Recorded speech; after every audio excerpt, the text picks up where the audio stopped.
Genesis 39. And Joseph, had been taken down to Mitzrayim, Egypt. And Potiphar, an officer of Pharaoh, captain of the guard, a Mitzraim, bought him from the Ishmaelites who had taken him down there. And it came to be that Jehovah was with Joseph, and he became a prosperous man, and was in the house of his master the Mitzraim. And when his master saw that Yahweh was with him, and that Jehovah made all he did to prosper in his hand, so Joseph found favor in his eyes, and served him. And he appointed him over all his house, and gave into his hand all that he had. And it came to be, from the time that he had appointed him over his house and all that he had, that Yahweh blessed the Mitzrayim's house for Joseph's sake. And the blessing of Jehovah was on all that he had in the house and in the field. And he left in Joseph's hand all that he had, and he did not know what he had except for the bread which he ate. And Joseph was handsome in form and handsome in appearance.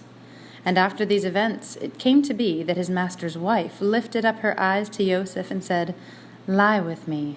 But he refused, and said to his master's wife, "Look, my master does not know what is with me in the house, and he has given into my hand all that he has. No one is greater in this house than I, and he has not withheld whatever from me but you, because you are his wife.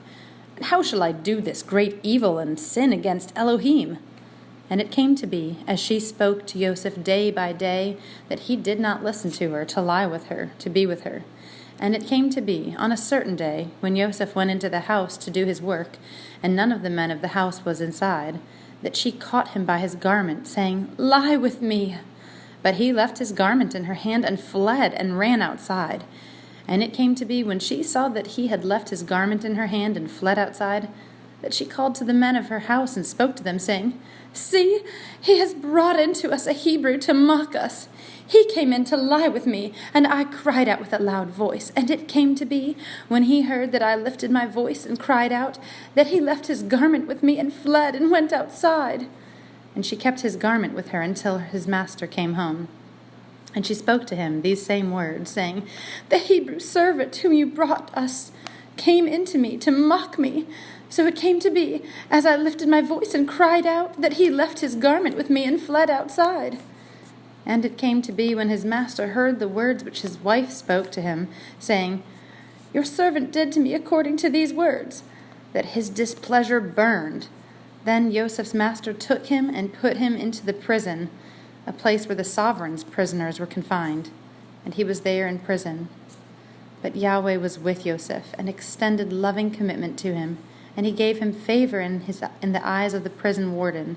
And the prison warden gave into the hand of Joseph all the prisoners who were in the prison, and whatever was done there was his doing. The prison warden did not look into any point that was under Joseph's hand, because Jehovah was with him. And whatever he did, Yahweh made it prosper.